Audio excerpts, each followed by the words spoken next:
الحمد لله وكفى وسلام على عباده الذين اصطفى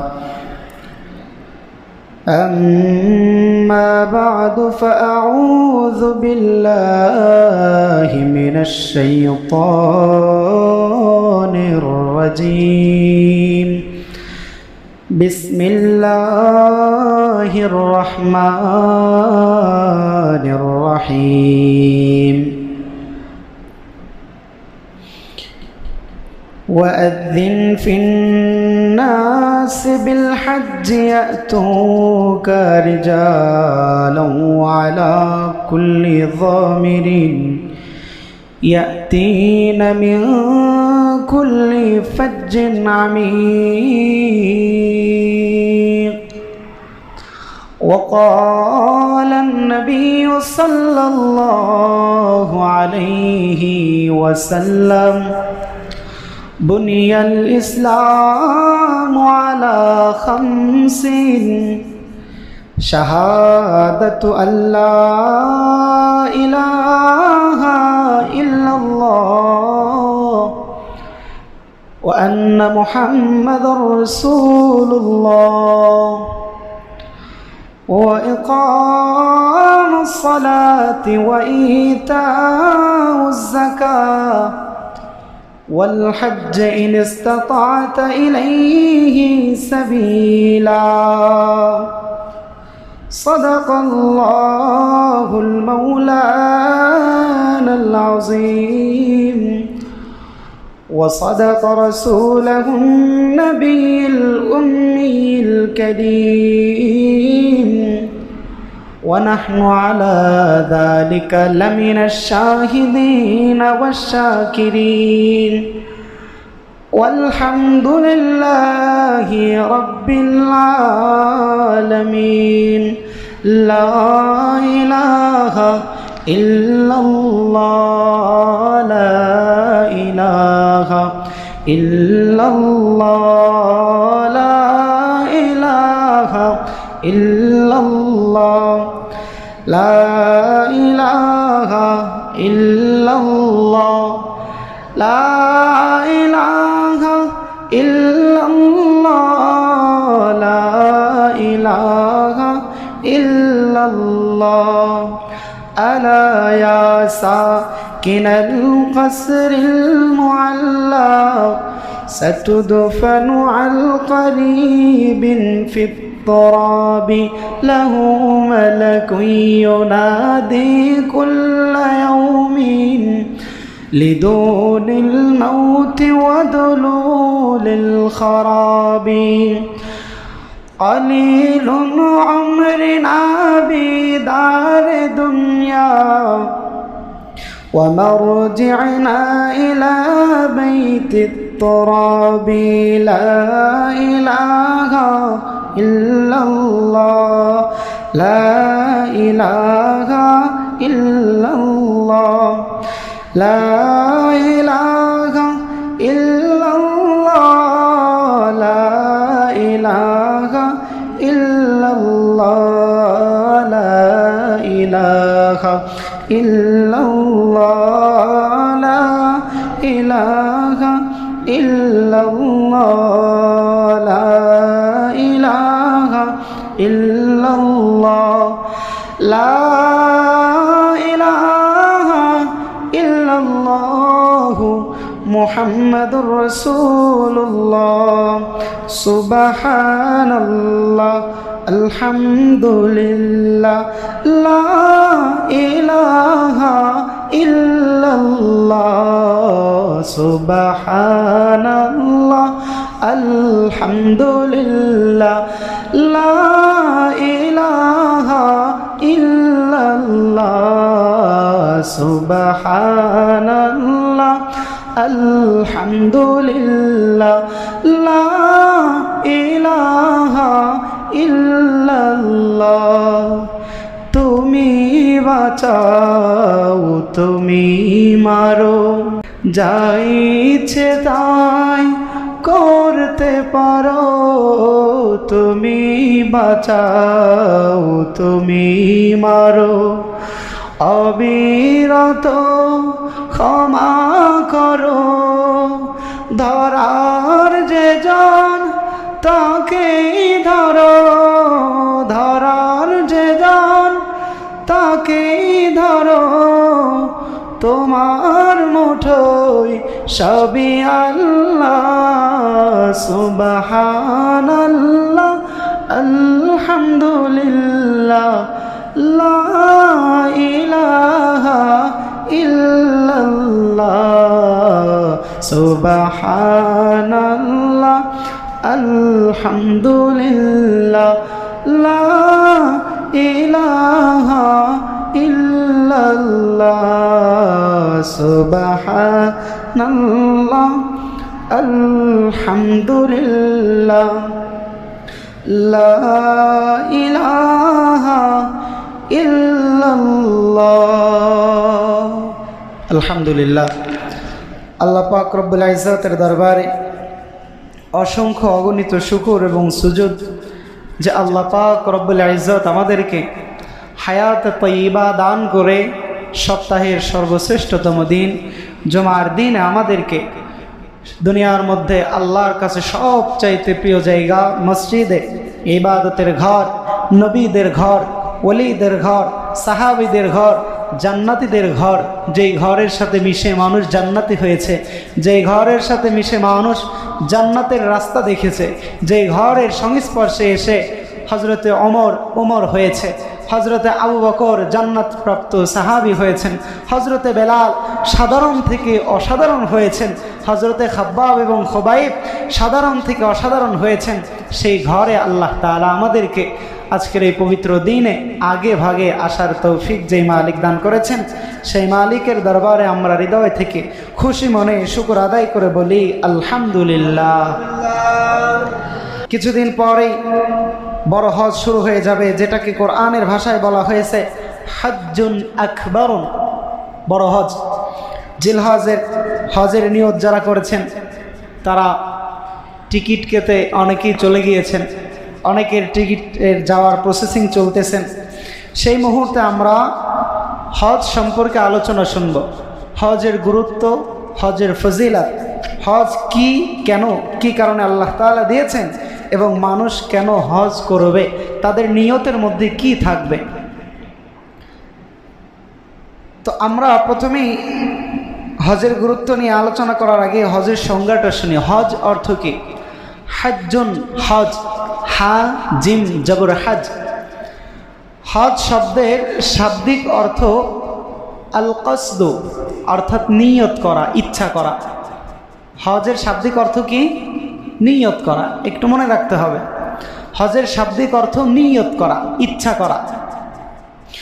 আর পারিভাষিকভাবে হজ বলা হয় সুনির্দিষ্ট ক্ষণে নির্দিষ্ট আল্লাহ পাক রব্বুল ইজ্জতের ঘরে গিয়ে নির্দিষ্ট কিছু আমল করার নাম হজ। নির্দিষ্ট সময়ে নির্দিষ্ট কিছু আইন প্রসেসিং বিধান মেনে নির্দিষ্ট ঘর বাইতুল্লাহ তাওয়াফ করার নাম হজ। হজ কেন করা হয়, কি কারণে আল্লাহ তাআলা দিয়েছেন, তার আগে আমরা দেখি বুখারীর মধ্যে রাসূলুল্লাহ সাল্লাল্লাহু আলাইহি ওয়াসাল্লাম বলেন, বুনিয়াল ইসলামু আলা খামসিন, শাহাদাতু আল্লা ইলাহা ইল্লাল্লাহ ওয়া আন্না মুহাম্মাদার রাসূলুল্লাহ ওয়া ইকামুস সালাহ ওয়া ইতাউজ যাকাহ ওয়াল হজ্জ ইন ইসতাতা'তা ইলাইহি সাবিলা। আল্লাহর নবী সাল্লাল্লাহু আলাইহি ওয়াসাল্লাম বলেন, ইসলামের ভিত্তি 5টা জিনিসের উপরে। এটা তো আমরা জানি বাংলাতে, ইসলামের ভিত্তি 5টা জিনিসের উপরে। 1 নম্বর শাহাদাতু আল্লা ইলাহা ইল্লাল্লাহ, সাক্ষ্য দেওয়া, নামাজ আদায় করা, রোজা রাখা, যাকাত দেওয়া, হজ করা। নামাজের ব্যাপারে আয়াত নাজিল হয়েছে, সূরা নাজিল হয় নাই।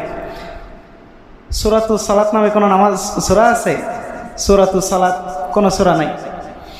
যাকাতের ব্যাপারেও আয়াত নাজিল হয়েছে, পুরা সূরা নাজিল হয় নাই। পূর্ণ একটা সূরার নাম সূরাতুজ যাকাত, এরকমের কোনো সূরা নাই। রোজা, আরবিতে যেটাকে বলা হয় সাওম, রোজার ব্যাপারে কোরআনে কারীমে আয়াত আসছে, কিন্তু কোন সূরা রোজার ব্যাপারে নাজিল হয় না, যে সূরাতুস সাওম। কিন্তু এখানে সূরাতুল হজটা আনপ্যারালালভাবে আল্লাহ পাক রব্বুল ইজ্জত হজের নামে একটা সূরা নাজিল করছেন। সুবহানাল্লাহ। 88 আয়াত নিয়ে বিশাল এক সূরা আল্লাহ নাজিল করেছেন, যেই সূরার নাম দিয়েছেন সূরাতুল হজ। হজের ফজিলতের ব্যাপারে বুখারীর মধ্যে প্রিয় নবী মুহাম্মদুর রাসূলুল্লাহ সাল্লাল্লাহু আলাইহি ওয়াসাল্লাম বলেন, মান হাজ্জা হাজ্জান মাবরুর, যে কবুল হজ করেছে, মানে যে হজ করেছে এবং তার হজটা এমন কোয়ালিটি সম্পূর্ণ যে তার হজটা আল্লাহ পাকের দরবারে কবুল হয়ে গিয়েছেন। নবী বলেন, জাযাউহু ইল্লাল জান্নাহ, তার প্রতিদান অন্য কিছু নয়, একমাত্র আল্লাহর জান্নাত। তার মানে হজ এমন এক ইবাদত, যদি কবুল হয়ে যায় তো এটার মাধ্যমেই জান্নাত পাওয়া যায়। হজ এমন এক ইবাদত যেটা আমাদের জাতির পিতা হজরতে ইব্রাহিম আলাইহিস সালাতু ওয়াস সালামের একটা বাহ্যিক নিদর্শন। যখন হজরতে ইব্রাহিম আলাইহিস সালাতু ওয়াস সালাম সন্তান ইসমাইল আলাইহিস সালাতু ওয়াস সালামকে নিয়ে কাবা ঘরের পুনর্নির্মাণ করলেন, তো পূর্ণতা যখন দেওয়া হলো, তখন আল্লাহ পাক রব্বুল ইজ্জত হজরত ইব্রাহিম আলাইহিস সালাতু ওয়াস সালামের অন্তরের ভিতরে একটা চাওয়া আকাঙ্ক্ষা ঢেলে দিয়েছেন। কিভাবে?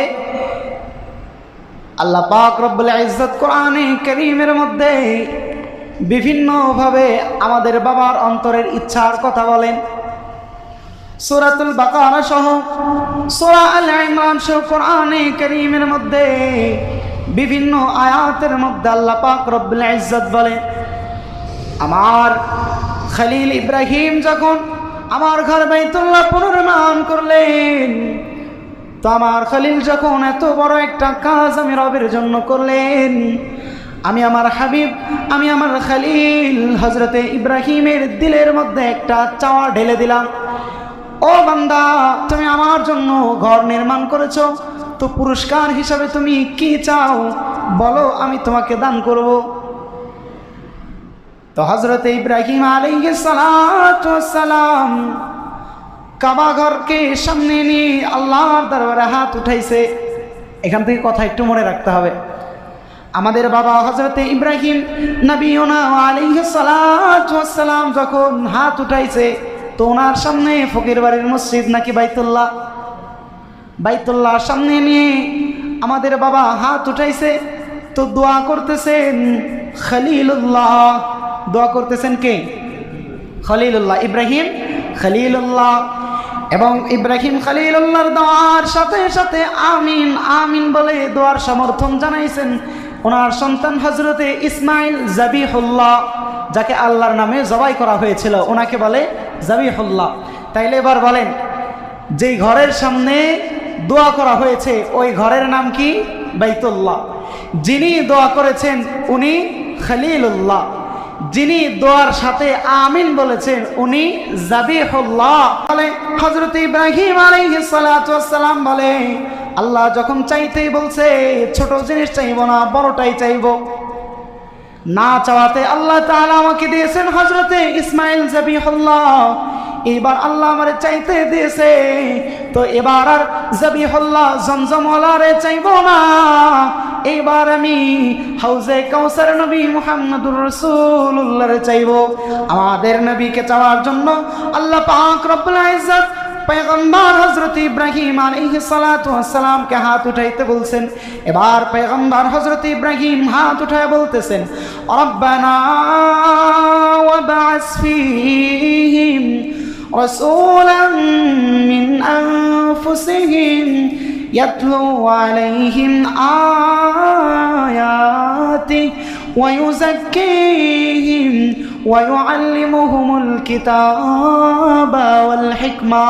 ওগো আল্লাহ, আমি আপনার ঘর বাইতুল্লাহ নির্মাণ করেছি, আপনি চাওয়ার জন্য আমাকে বলছেন, আমি এখন আর জাবিহুল্লাহ ইসমাইলকে চাই না, আমি চাই এই ঘরে আপনি এমন একজন খাদেম পাঠান, এমন একজন পয়গম্বর পাঠান যেই পয়গম্বর এই ঘরকে আবাদ করবে, হাজারো কষ্ট হলেও সে যেন এই ঘর না ছেড়ে যায়, হাজারো কষ্ট হলেও সে যেন এই ঘরের মেরামত বন্ধ করে না দেয়। এবং এমন একজন পয়গম্বর এই মক্কার মধ্যে পাঠান যে কোরআনে কারীমের আলোচনা দিয়ে, যে কোরআনে কারীমের নূর দিয়ে গুনাহগার মানুষগুলোকে নূরে নূরান্বিত করে জান্নাতবাসী বানায় ফেলবেন। আল্লাহ বলেন, যাও যাও ও ইব্রাহিম, তোমার দোয়া আমি কবুল করেছি। তোমার দোয়ার সামনে ছিল বাইতুল্লাহ, দোয়া করেছো খলিলুল্লাহ, দোয়ার সমর্থন জানিয়ে আমিন বলেছে জাবিহুল্লাহ। যাও যাও আমি মিলায়া মিলায়া পাঠা দিলেন হাবিবুল্লাহ। সেই থেকে আমাদের পয়গম্বর দুনিয়ার মধ্যে আসছে। আমাদের পয়গম্বর শুধু শুধু আসে নাই। আল্লাহ বলেন, আমার পয়গম্বর সবচাইতে দামি মানুষ। শুধু দামি মানুষ না, দুনিয়ার মানুষের মধ্যে দামি মানুষ হলো নবীরা। নবীদের মধ্যে দামি নবী হলো আমার নবী পয়গম্বর মুহাম্মদুর রাসূলুল্লাহ। আমাদের বড়রা আমাদেরকে বলে, বাবা যদি মেয়ে সুন্দর হয়, শিক্ষিত হয়, আর বাবাও যদি বিত্তশালী হয়, তাইলে ওই মেয়েরে যার তার হাতে তুলে দেয় না, দেয় নাকি? মেয়ে সুন্দর, আখলাক সুন্দর, বাবার অঢেল সম্পত্তি, মেয়েও যোগ্য শিক্ষিত, মেয়ের তুলনা সমাজের 1000 না 1 লাখের মধ্যে একটা হয় না। ওই মেয়েকে যখন বিবাহ দিবে তো বাবা যার তার হাতে তুলে দেয়নি। বাবা একটা না 10টা দেখে, একজন না 10 জনকে দেখে, তারপরে দেখে শুনে সুপাত্রের হাতে হস্তান্তর করে। আল্লাহ পাক রব্বুল ইজ্জত বলেন, আমার পয়গম্বর শুধু দামি না, দুনিয়ার সকলের চাইতে দামি। এই পয়গম্বরকে নিতে হলে দামি একজনকে চাইতে হবে। তো মেয়ের কাছে যখন প্রস্তাব নিয়ে যায়, তো মেয়ে সুন্দর, বাবা বিত্তশালী, সমাজের মধ্যে অঢেল সম্পত্তির মালিক, শান শৌকত সম্মান সম্ভ্রম মর্যাদা সব কিছু আছে। তো যদি যায়, এলাকার একজন যায়, যদি কয় আমাদের এলাকায় একজন ছেলে আছে, তার জন্য আপনার মেয়ের সম্বন্ধ নিয়ে আসছি পাকাপোক্ত করার জন্য। বাবা বলবে, মাথা নষ্ট হইছে, তুমি কে? বলে আমি ছেলের এলাকাবাসী। বলে ছেলের এলাকাবাসী, ছেলের বাপেরে পাঠাও, ছেলের বাবারে পাঠাও। এলাকাবাসীর লোকের কথায় মেয়ে বিয়ে দেওয়ার লোক না আমি। আল্লাহ পাকও বলতেছেন, আমার নবীকে যে চাইবা, কে চাইবা? বলে বাবার চাওয়া লাগবে। বাবাকে? মিল্লাত আবিকুম ইব্রাহিম, জাতির পিতা হযরত ইব্রাহিম। ইব্রাহিম তোমার চাওয়া লাগবে। আমার বন্ধুরে নিবা তো বাবার আশা লাগবে। বাবাকে? ইব্রাহিম আলাইহিস সালাতু ওয়াস সালাম। এবার বাবা দোয়া করছেন, পাঠান। আল্লাহ বলে যান, পাঠাই দিয়েছেন। পয়গম্বর, এত দামি পয়গম্বর পাওয়ার পরেও আমরা ভাবি মাগনা মাগনা পেয়ে গেছি। না, মাগনা আসে নাই। নবী ইসমাইলের আমিন বলার ফসল আমাদের নবী। নবী ইব্রাহিম আলাইহিস সালাতু ওয়াস সালামের দোয়ার ফসল আমাদের নবী। বাইতুল্লাহ সামনে নিয়ে দোয়া করার ফসল আমাদের নবী। দাড়ি চাইছা ওই নবীর সাথে বিদ্বেষী, নামাজ না পড়া ওই নবীর সাথে বিদ্বেষী। ওই নবীর সাথে বিদ্বেষী করলে ওই নবীর শান শৌকত মর্যাদা চুল পরিমাণে কমবে না, আমার ঠিকানা জাহান্নাম হবে। নবীর পরিচয়ে নিজের পরিচয়টা বানায় নেন। নিজের পরিচিতি দুনিয়ার কারোর সাথে না, নবী মুহাম্মদুর রাসূলুল্লাহর সাথে মিলান। আমার নবী সাল্লাল্লাহু আলাইহি ওয়াসাল্লাম সাহাবাদেরকে বলেন, আমি হলাম আমার পিতা, আদি পিতা, জাতির পিতা ইব্রাহিম আলাইহিস সালাতু ওয়াস সালামের দোয়ার ফসল। আমাদের নবী এসে বললেন, ইসলামের ভিত্তি 5টা জিনিসের উপরে, নামাজ, রোজা, হজ, যাকাত। এই যে 5টা জিনিস, এই 5টা জিনিস হলো ইসলামের মূল ভিত্তি। এটার মধ্যে থেকে কেউ যদি কোনোটাকে অস্বীকার করে, কোনোটাকে নিয়ে ভ্রুকুঞ্চন করে, কোনোটাকে নিয়ে তুচ্ছ তাচ্ছিল্য করে, তার ঈমান থাকবে না। হজ করে আইছে, যাকাত দিয়েছে, উনি বড়ই হয়ে গেছে। যাকাত নিয়ে, হজ নিয়ে, ইসলামের কোনো বিধান নিয়ে একজন মানে না, নামাজ মানে, একজন নামাজ পড়ে না, সে এক অপরাধী। তওবা করলে আল্লাহ তাকে মাফ করে দিবে। কিন্তু কেউ যদি বলে, নামাজ নিয়ে ঠাট্টা মশকরা করে, নামাজ পড়ে উনি অনেক কিছু ছিঁড়ে ফেলছে, নামাজ পড়ে উনি অনেক কিছু করে ফেলছে, ঠাট্টা মশকরা যখনই করবে, ও যত বড় আমলওয়ালাই হোক না কেন, সাথে সাথে কাফের হয়ে যাবে। একজন দাড়ি রাখে না, কবিরা গুনাহ হয়। কিন্তু একজন যদি দাড়িওয়ালারে দেখা বলে, দাড়ি রাখছো, দেখা যায় কেমন, চাচা চাচা ভাব দেখা যায়। আমি যখন দাড়ি রাখছি, তো আমার মহল্লার মজা নেওয়ার জন্য বলতেছে, দাড়ি এই বয়সে রাখছিস, তোর তো চাচা চাচা দেখা যায়। আমি কে দাড়ি রাখলে চাচা চাচা দেখা যাবে কে? হ্যাঁ, দাড়ি রাখছিস, চাচা চাচা দেখা যাচ্ছে, এত কম বয়স দাড়ি রাখলে হয়নি। আমি কই, ও চাচাগির মুই দাঁড়িয়ে আছে, এই জন্যই দাঁড়িয়ে লাগে চাচা চাচা মনে হয়। তোর বাপের মুইও তো দাঁড়িয়ে আছে, তা আমার বাপ মনে হয় না? দাড়ি নিয়ে যদি কেউ ঠাট্টা মস্করা করে, ওই লোকের ঈমান সাথে সাথে চলে যায়। এই অবস্থায় যদি লোকটা ইন্তেকাল করে, বিনা হিসাবে জাহান্নামে যাবে। এই জন্য সাবধান। তা আমরা কোন আলোচনা থেকে আসলাম? হজের বিষয় থেকে। তো হজ অর্থ ইচ্ছা করা। এখানে দারুণ এক কথা হলো, যদি কোনো বান্দা ইখলাসের সাথে হজের নিয়ত করে, আল্লাহ তাকে হজ করার তৌফিক দান করেন। সুবহানাল্লাহ। যদি কোনো বান্দা ইখলাসের সাথে হজ করার নিয়ত করে, আল্লাহ তাকে হজে যাওয়ার জন্য কবুল করেন। আরে এইটা বুঝেন না? আমি যদি নামাজের পরে বলি আপনার বাসায় আমি খাইতে যাব, লজ্জায় হইলেও তো নিবেন, কি নিবেন না? তো আল্লাহর ঘরে আপনি আল্লাহরে বলবেন, আল্লাহ আমি তোমার বাড়ি যাইতে চাই, আল্লাহ নিবে না? মানুষ যদি তার ইজ্জতের খাতিরে লজ্জায় পড়া নিয়ে যায়, ও মুসলমান, আমার আল্লাহ তো সব চাইতে বড় লজ্জাশীল, আমার আল্লাহ তো সব চাইতে বড় সম্মানওয়ালা আল্লাহ। আল্লাহ পাক রব্বুল ইজ্জত বলেন, ওয়ালিল্লাহিল ইজ্জাতু জামিআ, সমস্ত ইজ্জতের মালিক আমি আল্লাহ। ইজ্জত যদি পাইতে চাও, নেতার পিছনে ঘুরলে হবে না। অনেক বান্দা এমন আছে, নেতার পিছনে ঘুইরা নিজের অনেক বড় দামি মনে করে। নেতার জন্য ভোট চাইতে গেলে নিজেকে গর্ববোধ করে, নেতার জন্য ভোট চাইতে যাচ্ছি। অথচ মসজিদের ইমাম সাহেবের সাথে মহল্লায় গাছ করতে তাদের লজ্জা লাগে।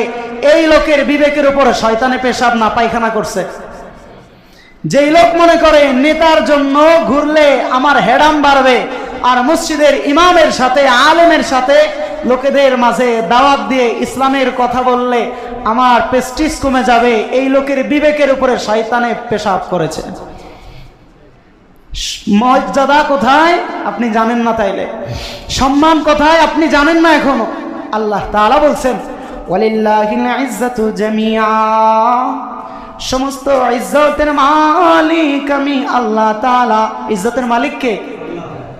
আল্লাহ বলেন, আমি যদি চাই ফকিরকে রাতারাতি ধনী বানায় দিব, আমি যদি চাই রাজাকে রাতারাতি ফকির বানায় দিব। পারে কি পারেন না? আল্লাহ তাআলা বলেন, আমি যাকে চাই ইজ্জত দান করি, যাকে চাই বেইজ্জতি করি।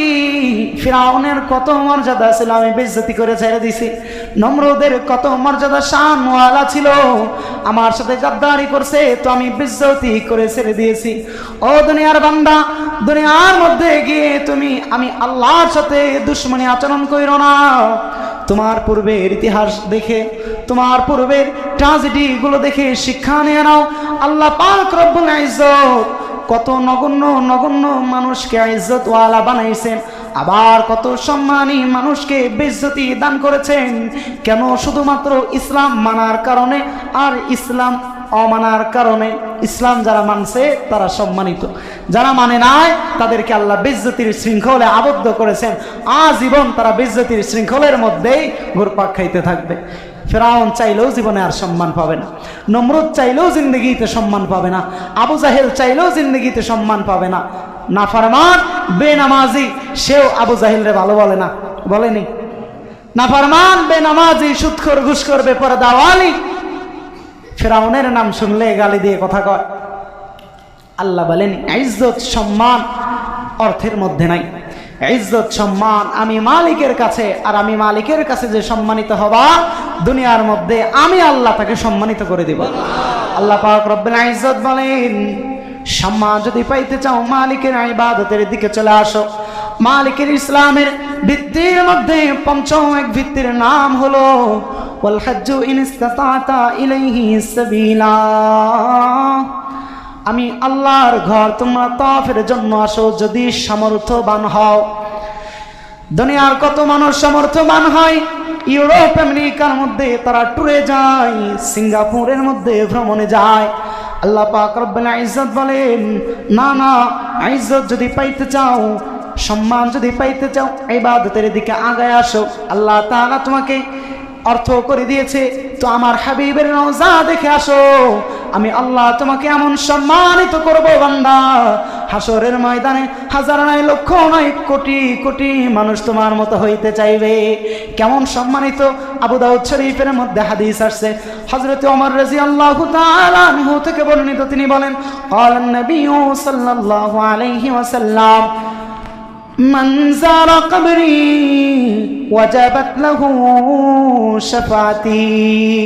আল্লাহর নবী সাল্লাল্লাহু আলাইহি ওয়াসাল্লাম বলেন, আমার যে বান্দা, আমার যে উম্মত আমি হাবিবের দরবারে একবার আসবে, আমার রওজায় একবার এসে আমি হাবিবকে আসসালামু আলাইকা ইয়া রাসূলুল্লাহ, আসসালামু আলাইকা ইয়া রাহমাতাল লিল আলামিন, আমার রওজা একবার জিয়ারত যেই উম্মত করবে, আখিরাতে হাসরের ময়দানে অবশ্যই অবশ্যই আমি ওই উম্মতকে সুপারিশ করে জান্নাতে নিয়ে যাব।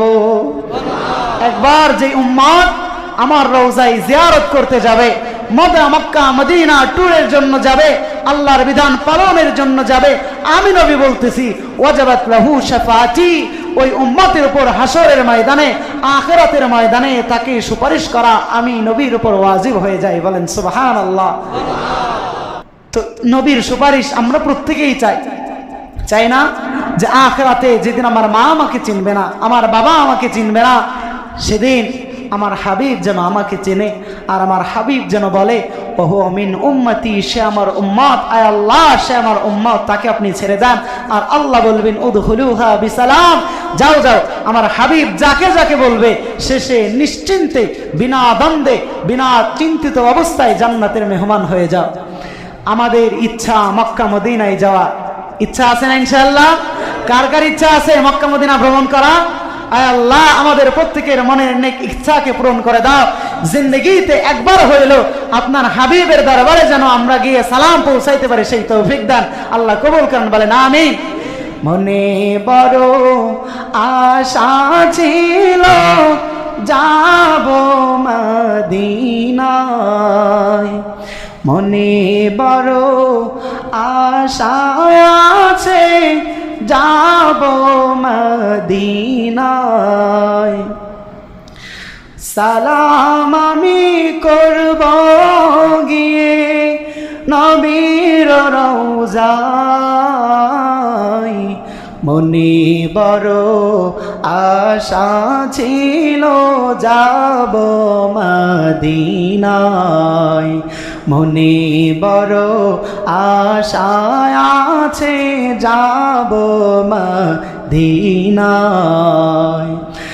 আরব সাগর পাড়ি দেব নাই তো আমার তরি, পাখি নাই তো উড়ে যাব ডানাতে ভর করি, আরব সাগর পাড়ি দেব নাই তো আমার তরি, পাখি নাই তো উড়ে যাব ডানাতে ভর করি, আমার আশায় আছে সম্ভল নাই, করি কি উপায়, মনে বড় আশা ছিল যাব মদিনায়, মনে বড় আশা ছিল যাব মদিনায়। আল্লাহ তাআলা আমাদের প্রত্যেককে হায়াতে একবার হইল মক্কা মদিনা সফরে যাওয়ার তৌফিক দান করেন, বলেন আমিন। নবী বুখারীর হাদিসের মধ্যে বলেন, আমার উম্মত হজে গিয়েছে, আর হজে গিয়ে আল্লাহর প্রতিটা বিধান যদি সে ইখলাসের সাথে পালন করে, আর আমার ওই বান্দার হজ যদি আমার আল্লাহর দরবারে কবুল হয়ে যায়, তো বান্দার জীবনে আর কি হলো না হলো ওই হজের ওসিলায় আল্লাহ তাকে জান্নাতবাসী দান করে দেন, জান্নাত দান করে দেন হজের বিনিময়ে। এবার হজ ওয়ালার, হাজী সাহেবের কোয়ালিটি ক্যাপাসিটিটা কেমন? হাজী সাহেব অন্যের জমি দখল কইরা হজে গিয়েছেন, আল্লাহ হজ কবুল করে ফেলবেন এমন নাকি?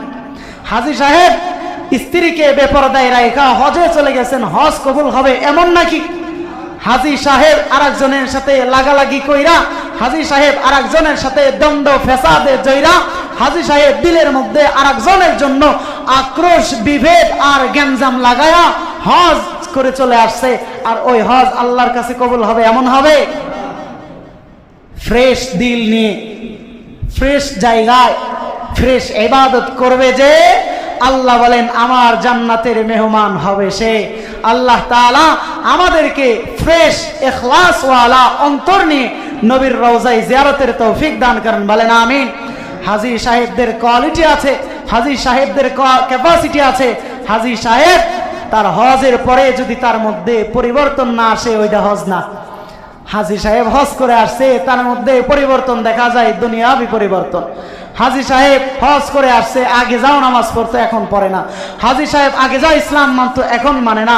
হাজী সাহেব আগে স্ত্রীকে পর্দায় রাখতো, এখন পর্দায় রাখে না।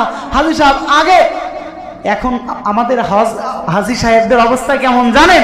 যে হজ করে আসে, মৌসামটা এমন হয়, ব্যাপার স্যাপারটা এমন হয় যে হজ তো করে আসছি, জান্নাত তো আমার বাড়ি হয়েই গেছে, এখন আমার যা মন চাই তাই করবো, জান্নাতে আমি বুকিং দিয়ে রাখছি। ব্যাপারটা কি এমন? ব্যাপারটা কি এমন না।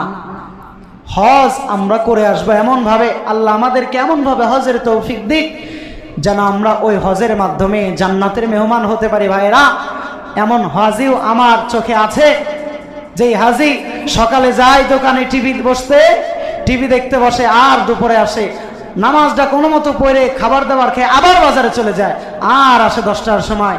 এই হাজির হজ কবুল হয় নাই, এত তার টিভি চাওয়া দেখে বোঝা যায়, তার টিভি চাওয়া দেখে বোঝা যায় তার হজ কবুল হয় নাই। হাজী সাহেব হজ করতে গেছে, আর একজনের জমি নিজের জমিনের মধ্যে ঢুকায়া ওই জমিন বিক্রি করে গেছে। শোনা কথা, গল্প করা কথা বলতেছি না, নিজের চোখের দেখা নাম জানা লোকদের কথা বলতেছি। আর একজনের জমির উপরে সে গাছ লাগাইছে, সেই গাছ কাটে ওই গাছের টাকা দিয়ে হজের বুকিং দিছে। এই হজ আল্লাহর দরবারে কবুল হবে? হজের শাব্দিক অর্থ ইচ্ছা করা, ইচ্ছা করে অন্তর দিয়ে। অন্তর যদি পবিত্র না হয়, সে যা কিছুই করুক, তার হজ জিন্দেগিতে কবুল হবে না।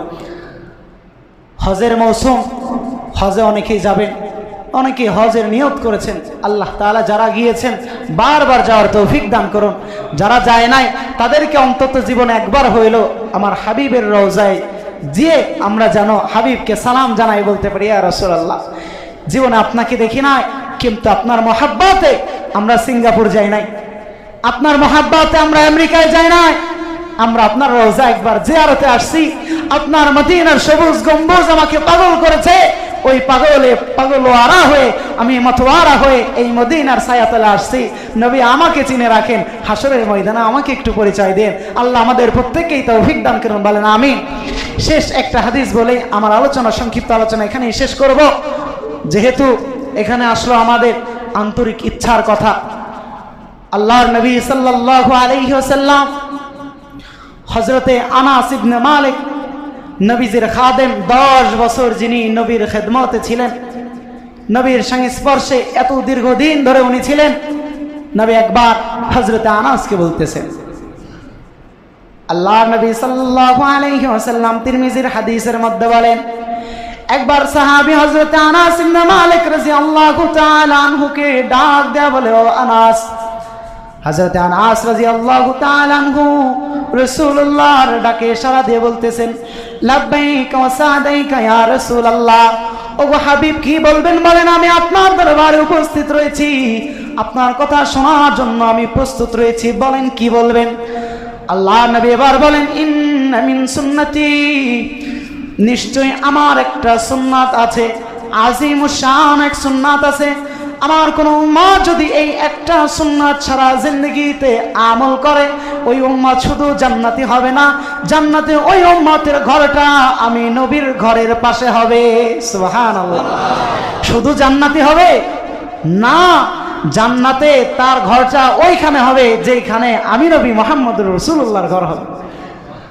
আর আমার নবী জান্নাতে যেখানে থাকবে, আমার আল্লাহ সেইখানে বেশি বেশি থাকবে। ও মুসলমান, আল্লাহর নবীর পাশে আমরা জান্নাতে ঘর চাইতো ইনশাআল্লাহ? চাইতে হলে এই হাদিসটা মানা লাগবে, এই হাদিস মানা লাগবে। এবার আনাস রাদিয়াল্লাহু আনহু বলতেছেন, ইয়া রাসূলুল্লাহ, আপনার তো কত হাদিস রয়েছে, কত সুন্নাত আপনার রয়েছে।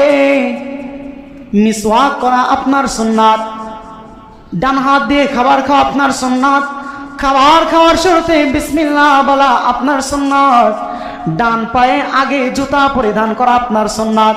এভাবে তো আপনার হাজারো হাজার সুন্নাত রয়েছে। কোন সুন্নাত? এবার আমার নবী বলে, ও আনাস, এটা আযীমুশ শান এক সুন্নাত, যেই সুন্নাত পালন করলে জান্নাতে আমার পাশে তোমার বাড়ি হবে। এবার আনাস বলতেছেন, ইয়া রাসূলুল্লাহ, বলেন না কি সেই সুন্নাত? এবার নবী বলতেছেন, ও আনাস, তার আগেই তোমাকে বলে দেই, জিন্দেগির প্রতিটা মুহূর্ত এই আমল ছাড়লে হবে না। ওয়া ইন তুসবিহা আও তুমসিয়া, সকালেও এই আমল করতে হবে, সন্ধ্যায় এই আমল করতে হবে, যুবক বয়সে এই আমল করতে হবে, গরিব অবস্থায় এই আমল করতে হবে, ধনী অবস্থায় এই আমল করতে হবে, যৌবনেও এই আমল করতে হবে, বার্ধক্যেও এই আমল করা লাগবে, আওয়ামী লীগ করলেও এই আমল করা লাগবে, বিএনপি করলেও এই আমল করা লাগবে। যে যেই দল করো, যে যেই মতেই থাকো না কেন, এই আমল সারাটা জিন্দগি যদি তুমি করতে পারো, তোমার কোনো টেনশন নাই, জান্নাতে আমার বাড়ির পাশে তোমার বাড়ি হবে। এবার কি সেই আমল? নবী বলতেছেন, ইন তুসবিহা আও তুমসিয়া ওয়া লাইসা ফি কলবিকা গিশু লিআহাদিন ফাফআল। তুমি এমন ভাবে তোমার জীবনটাকে সাজায় নাও যেন তোমার অন্তরের মধ্যে দুনিয়ার কারো প্রতি কোনো হিংসা বিদ্বেষ না থাকে। ব্যাস, এই হলো হাদিস। হাদিস কি? নবী বলেন, ওয়ালাইসা ফি কলবিকা গিশু লিআহাদিন ফাফআল। দুনিয়ার মধ্যে এমন ভাবে চলো যেন কারো প্রতি তোমার অন্তরে কোনো রাগ না থাকে, কোনো গুসা না থাকে, কারো প্রতি কোনো অহংকার, কোনো হিংসা তোমার দিলের মধ্যে না থাকে। তুমি যদি ওই পবিত্র দিল নিয়া আমি আল্লাহর দরবারে যাইতে পারো, ও আনাস, আল্লাহ পাক রব্বুল ইজ্জত বলছেন, ওই বান্দাকে তিনি শুধু জান্নাত দিবে না, মাকামে মাহমুদের নিচে আমার পাশে তার ঘর বানায় দিবে। আমল শুধু এতটুক, জমিনের মধ্যে চলতে গেলে ফিরতে গেলে কথা কাটাকাটি হয়, দল করতে গেলে একজনের সাথে আর একজনের মতের একটু মনোমালিন্য থাকতে পারে, এটা স্বাভাবিক, এটা দুনিয়ার রীতি। সবাই এক দলের না, সবাই এক দলের হলে তো এই দুনিয়ার নিয়মটা এমন না, দুনিয়ার নিয়ম এমন না। এখানে এক একজন এক এক রকম, এক একজন এক এক মতে, এক একজন এক এক মাযহাবে, এক একজন এক এক মতাদর্শে, এক একজন এক একজনকে আইডল মানে। এটা স্বাভাবিক, এটা ন্যাচারাল, এটা দুনিয়ার একটা সাধারণ ব্যাপার। এটাকে অসাধারণ বানাইতে গিয়া নিজের আখিরাত ধ্বংস করলে হবে না ভাই। নেতার জন্য দৌড়ায়, নেতার জন্য মরে, নেতায় জানেও না কেডা মরছে, কেডা মরছে নেতাও জানেও না। কিন্তু ওই নেতার সাথে যদি মহাব্বত জুড়তে পারেন, যেই নেতায় হাদিস বলছেন, ওই মুহাম্মদুর রাসূলুল্লাহর সাথে যদি মহাব্বত জুড়তে পারেন, ওই নেতার মহাব্বতে যদি জীবন বিনির্মাণ করতে পারেন, ওই নেতার মহাব্বতে যদি নিজের জীবনটা বিসর্জন দিতে পারেন, ইনশাআল্লাহ সুম্মা ইনশাআল্লাহ ওই নেতা আপনাকে সুপারিশ করে জান্নাতের মেহমান বানাবেই বানাবে। আল্লাহ নবী সাল্লাল্লাহু আলাইহি ওয়াসাল্লাম বলতেছেন, আনাস, এটা সাধারণ কোনো আমল নয়, এটা হলো আমাদের নবী সাইয়্যিদানা হযরতে ইউসুফ আলাইহিস সালাতু ওয়াস সালামের এক উত্তম আদর্শ। কি আদর্শ? যখন ওনাকে ওনার ভাইয়েরা হিংসাত্মক বশত, বাপে তাদেরকে কেন ভালোবাসে, বাপে ইউসুফকে এত বেশি কেন ভালোবাসে, আমাদেরকে এত বেশি ভালো কেন বাসে না, শুধুমাত্র এই হিংসা ভিতর থেকে নবী ইউসুফের উপর কি পরিমাণে নির্যাতনটা করছে। তাফসীরে ইবনে কাসিরের মধ্যে আসছে, ধোপা যেমন কাপড়কে এভাবে বাইরে বাইরে পরিষ্কার করে ধোয়ার সময় নবী ইউসুফকে ওই ছোট্ট মাসুম চাঁদের টুকরাটাকে ভাইয়েরা পাও ধরে জমিনের মধ্যে এইভাবে আশ্রাইতেছিল। এত নির্যাতন করার পরেও ইউসুফ মরে না, ইউসুফ মরে না। কারণ দুনিয়ার মানুষ চাইবে একটা, আল্লাহ বলে আমি চাইবো যেইটা ঘটবে সেইটা। দুনিয়ার মানুষ হাজার রকমের কাজ করবে, আল্লাহ বলে আমি যেইটা চাইবো সেইটা হবে।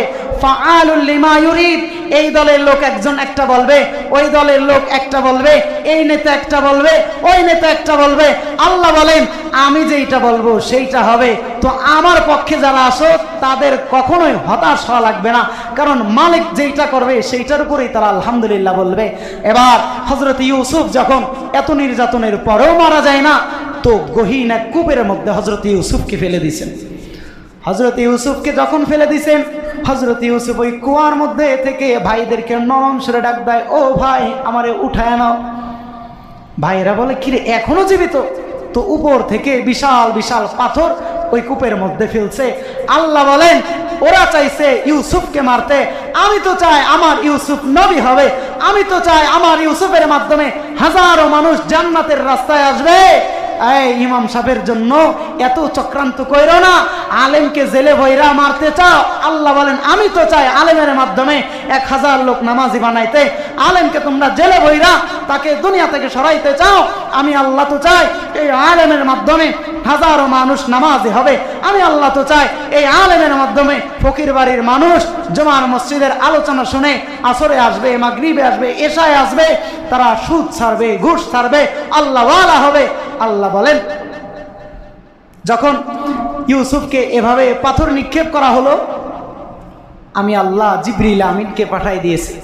জিবরিল যাও যাও আমার ইউসুফের গায়ে যেন পাথর পড়া তো দূরের কথা, পাথরের আঁচটাও না লাগে।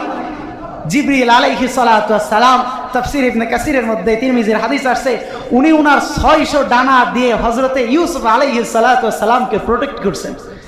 একটা পাথরের আঁচড়ও হযরতে ইউসুফের গায়ে লাগতে দেয় না।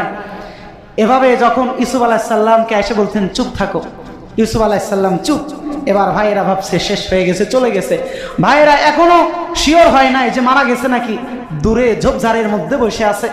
এবার দেখে একটা বাণিজ্যিক কাফেলা, ব্যবসায়িক কাফেলা তারা আসতেছে। এবার তারা কূপের মধ্যে বালতি ফেলছে পানি উঠানোর জন্য। তো হযরতে জিবরিল আলাইহিস সালাতু ওয়াস সালামকে আল্লাহ বলেন পানি না, ওই বালতির মধ্যে আমার ইউসুফকে উঠায় দাও। তাহলে কতটুক বাচ্চা, যে বাচ্চাটারে বালতির মধ্যে উঠানো যায়? এই বাচ্চাটার প্রতি এই পরিমাণে নির্যাতন করছে, দিলের বাঁকা থাকার কারণে। দিল তাদের সোজা ছিল না, দিল তাদের সোজা ছিল না। এখনো যাদের দিল সোজা না তারা সুদ খায়, ঘুষ খায়, কোনো সমস্যা নাই। মসজিদে এসে পোলাপানেরটা বেশি জোরে কথা কয় খায়, এইটা ওনারা সহ্য করতে পারে না। ওনার বউ বেপরদায় চলে, উনি ওটা সহ্য করতে পারে। মসজিদে আর একজন ভাই ওনার একটু বলছে, ওনার গায়ে একটু লাগছে, উনি ওটা সহ্য করতে পারেন। দিল বাঁকা হওয়ার কারণে মানুষের এই ছোট্ট ছোট্ট বিষয়ে এত বড় ভুল ধরে। তো ইউসুফ আলাইহিস সালাতু ওয়াস সালাম যখন উঠছে, বাণিজ্যিক কাফেলার লোকজন আশ্চর্য হয়ে গেছে, এত সুন্দর যুবক কূপের মধ্যে কি করে? এত সুন্দর বাচ্চা। বলে এই বাচ্চারে আমরা নিয়ে যাব, মিশরে নিলে এই বাচ্চারে কেনার জন্য হাজারো খরিদ্দার আমাদের পিছনে ঘুরবে, এত সুন্দর বাচ্চা জীবনে দেখি নাই আমরা। এবার ভাইরা দৌড় দিয়ে আসছে, এই আমাদের গোলাম আমাদের থেকে পলাইছে। ভাই বলে না থাও, বলে এ হলো আমাদের গোলাম, আমাদের থেকে পলায়ন করছে, তোমরা আমাদের গোলাম নিয়ে কই যাও? ইউসুফ আলাইহিস সালাম কিছু বলে না। আল্লাহ বলেন ইউসুফ তুমি চুপ থাকো, ওরা পরিকল্পনা করতেছে করুক, ওরা চক্রান্ত করতেছে করুক, আমি আল্লাহ উত্তম পরিকল্পনাকারী, ওদের চক্রান্তের উপরে আমার ফয়সালা ঘটবে। ইউসুফ আলাইহিস সালাতু ওয়াস সালাম চুপ। এবার বলতেছেন তোমাদের এই গোলামকে কি বেচবা? বলে হ্যাঁ, ভালো চিন্তা পাইছি তো, বেচে দিব। কত? বলে 1 দেবন। বলে 1 দেবনে হবে না। বলে আচ্ছা ঠিক আছে 2 দেবন দেব। 2 দেবন দিয়ে কিনে নিয়ে গেছে। এবার মিশরের বাজারে যখন ইউসুফকে উঠাইছে, তো ইউসুফের প্রথম দাম উঠছে 10 দেবন, পরের দাম 20 দেবন। কয় চলবে না। মিশরের যেই প্রাসাদের মধ্যে পূজা হতো, ওই মিশরের পূজার মণ্ডপের ব্রাহ্মণরা আসছে যে এই সুন্দর যুবকের মাধ্যমে আমরা মানুষকে খ্রিস্টান বানাইতে পারবো, মূর্তি পূজক বানাইতে পারবো। তারা যে দাম বলছে 70 দেবন। বলে হবে না। 100 দেবন পর্যন্ত দাম উঠছে, হবে না। 1000 দেবন পর্যন্ত উঠছে, হবে না। এবার আজিজে মিশরের বাদশা আসছে। মিশরের বাদশা দূর থেকেই দেখে কিরে ওইখানে এত আলোচনা কিসের? বলে সুন্দর এক কিশোর একটা বাচ্চাকে বিক্রি করা হচ্ছে। আজিজে মিশর দেখাই পছন্দ হয়ে গেছেন, যে বলে এই ওকে আমার কাছে দাও, যা লাগবে রাজপ্রাসাদ থেকে তোমরা নিয়ে এসো, যা মন চাই নিয়ে এসো, এই যুবকের জন্য আমরা সব দিতে প্রস্তুত। এবার আজিজে মিশর নিয়ে গেছে, ভাইয়েরা চাইছে কূপের মধ্যে ফেলায় মারতে, আল্লাহ চাইছেন বাদশার ঘরে ইউসুফ আলাইহিস সালাতু ওয়াস সালামকে লালন পালন করতে। ইসলাম মাইনা দেখেন, আল্লাহ আপনারে কোটি টাকার মধ্যে হালালের জিন্দেগি দান করবেন। ইসলাম মানে দেখেন, আল্লাহ আপনাকে দুনিয়ার মধ্যেই জান্নাতের নিয়ামত দিয়ে লালন পালন করবেন। মুসলমান, এত নির্যাতনের পরে যখন ইউসুফ আলাইহিস সালাতু ওয়াস সালাম বড় হয়ে গেল, বড় হওয়ার পর যখন উনি খাদ্যমন্ত্রী হিসেবে রাজপ্রাসাদে বসলো, তো ওই সময় মিশরের আশপাশে দুর্ভিক্ষ নেমে আসছে। আপনারা জানেন ওই সময় ভাইয়েরা গিয়েছে মিশরের ওই নেতার কাছে খাদ্য আনার জন্য। ইউসুফ আলাইহিস সালাতু ওয়াস সালাম ভাইদেরকে দেখেই চিনে ফেলছেন। ভাইদেরকে দেখে পরিকল্পনা করছেন, ছোট ভাইকে চোর সাজায়া ধরে রাখছেন, বলছে তোমাদের বাবারে নিয়ে আসো। সব ভাই যখন আসছে, এবার আসার পরে বলতেছেন, তোমরা কয় ভাই? বলে আমরা তো এই 7-8 ভাই। বলে না, তোমাদের আর এক ভাই ছিল না? তোমাদের আর এক ভাই ছিল না? বলে হ্যাঁ ছিল তো। বলে তোমরা তার সাথে কি আচরণ করছো মনে আছে? এবার ভাইয়েরা বলে আইরে, মিশরের বাদশাহ আমাদের ভাইয়ের ট্র্যাজেডি ইতিহাস কিভাবে জানে? নিবিড় ভাবে তাকায় দেখে, আরে এই তো সেই ইউসুফের সৌন্দর্য আমরা এই লোকের মধ্যে দেখতে পাচ্ছি। এবার তারা বললে আমি তো ইউসুফ। বাদশাহ আপনি কি ইউসুফ? এবার ইউসুফ আলাইহিস সালাতু ওয়াস সালাম বলে হ্যাঁ আমি তোমাদের সেই নির্যাতিত ভাই ইউসুফ। ভয়ে সমস্ত ভাই সিজদায় পড়ে ইউসুফকে সম্মান করে। ইউসুফ আলাইহিস সালাতু ওয়াস সালাম বলে, আরে উঠে যাও উঠে যাও, আমি নবী, লা তাসরিবা আলাইকুমুল ইয়াউম। আমাকে তোমরা 1000 বার মারছো, আমার মনে কোনো দুঃখ নাই। আমাকে কুয়ার মধ্যে ফেলছো, আমি সব ভুলে গিয়েছি। আমাকে গোলাম বলে বিক্রি করে দিয়েছো। লা তাসরিবা আলাইকুমুল ইয়াউম, কসম খোদার তোমাদের কারো প্রতি আমার দিলে কোনো রাগ নয়, কোনো গুসা নয়। আল্লাহর নবী বলে এই হলো সেই নবী ইউসুফ আলাইহিস সালাতু ওয়াস সালামের আদর্শ। 1000 জন 1000 কথা বলবে, এটা দুনিয়া, এটা জান্নাত না যে 1000 জন এসে আপনার সালাম দিবে। এটা দুনিয়া, 1000 জন 1000 কথা বলবে, 1000 জন 1000 রকমের কষ্ট দিবে। দিল থেকে মাফ করে দেন, আল্লাহ আপনাকে জান্নাত দান করে মহান ব্যক্তি বানায় দিবে। শুধু তাই নয়, নবী মুহাম্মদুর রাসূলুল্লাহর উপরে কি পরিমাণে নির্যাতন। যখন মক্কা বিজয় করে নবী মক্কার মধ্যে আইসা প্রথম ভাষণ দিল, এই মক্কার লোকেরা, আমি নামাজে দাঁড়াইছি, তোমরা আমি যখন রুকু দিয়েছি তোমরা আমার পিঠের উপরে উটের পচা নারী ভুঁড়ি জমায় দিয়েছো। আমি যখন সিজদায় গিয়েছি তোমরা আমি নবী পিঠের উপরে উটের পচা নারী ভুঁড়ি দিয়ে আমাকে আটকায় রাখছো। তোমরা আমাকে হত্যার পরিকল্পনা করছো, তোমরা আমাকে আমার দেশ থেকে বের হয়ে যাওয়ার জন্য বাধ্য করছো। লা তাসরিবা আলাইকুমুল ইয়াউম, শুনে নাও তোমাদের কারো প্রতি আমার কোনো দুঃখ নাই, আমি তোমাদের প্রত্যেককেই মাফ করে দিলাম। এই হলো নবীদের আদর্শ। নিজের মধ্যে আনেন রাগারাগি, ওরে আমি দেখেই ছাড়বো, সময় আসবে না আমারে, তোরে আমি দেখে ছাড়বো, সময় আসবে না, মাফ করে দেন না, মাফ করে দেন। প্রতিশোধ তো সবাই নিতে পারে, মায়ের বদলে মায়ের তো হয়, মাফ করে দেন না, সমাজটা জান্নাতময় হয়ে যাবে। ভুলে যান কে কি বলছে, ভুলে যান। আপনি না ওই নবীর উম্মত, যেই নবীকে চর দিছে, তো নবী তার হাত ধরে বলতেছেন, ভাই আমি তো 3 দিন যাবত খাই না, আমার মুখে তো মাংসের চেয়ে হাড্ডি বেশি হয়ে গিয়েছে, তুমি কি ব্যথা পেয়েছো? আপনি না সেই নবীর উম্মত? তো আপনার ধৈর্য ক্ষমতা এত কম কেন? একজন একটা বলার সাথে তাও সে বলে নাই, আর একজন এসে কান পরা দিয়েছে। সমাজের মধ্যে মুনাফিক এত পরিমাণে বাড়ছে, আমার কাছে এসে বলবে অমকের দোষের কথা, আপনার কাছে যে বলবে আমার দোষের কথা। সমাজের মধ্যে এই মুনাফিক মার্কা লোকের কারণে সমাজটা এত বিশৃঙ্খলাময় হয়ে গিয়েছে, সমাজটা এত অশান্তিময় হয়ে গিয়েছে। এই দলের লোকের কাছে যে ওই দলের বদনাম, ওই দলের লোকের কাছে যে এই দলের বদনাম। মাঝখান দিয়ে 2 দল সবসময় সাংঘর্ষিক থাকে, মাঝখান দিয়ে ওই মুনাফিক এই দলের কাছেও যায় ছাগলের 3 নম্বর বাচ্চার মতো, ওই দলের কাছেও যায় ছাগলের 3 নম্বর বাচ্চার মতো। আল্লাহ তাআলা এই মুনাফিক মার্কা লোক থেকে আমাদেরকে হেফাজত করুন। এক একজন এক এক কথা বললেই ওইটা কানে নিয়েন না, ওইটা কানে নিয়েন না। একজন এসে একটা বলছে, তোমারে কিন্তু এইটা বলছে, বলুক, আল্লাহর হেদায়েত দিক। এই দোয়াটা করে দেখেন না, আপনার সাথে কথা বলে না, আপনি 2 দিন সালাম দেন, 3 দিন সালাম দেন, এটা আমি নিজে আমল করছি। আমার সাথে তার ঝামেলা, 2-3 দিন আমার দিকে তাকায় না, আমি 2-3 দিন সালাম দিছি, তারপরের দিন ঠিকই সে আমার আগে সালাম দিছে। এটা তো আমার নবীর নবীর আদর্শ করে দেখেন। আল্লাহ তাআলা যেই কথাগুলো বললাম, আমি বড় গুনাহগার, আমাকে আমলে আনার তৌফিক দান করুন। আপনারা যারা ধৈর্য সহকারে শুনলেন, আল্লাহ তাআলা আপনাদের এই ধৈর্যকে জান্নাতের বিনিময়ে কবুল করুন। আল্লাহ তাআলা আমাদের প্রত্যেকের দিলকে একটা জান্নাতি পাখির দিলের মতো কবুল করুন। আমাদের প্রত্যেকের দিলকে একজন ব্যক্তির দিলের মতো কবুল করুন। আমিন। ওয়া আখিরু দাওয়ানা আলহামদুলিল্লাহি রাব্বিল আলামিন। আমরা যারা ক্বাবলাল জুমার সুন্নাত পড়ে নিই, সুন্নাত পড়ে নিই।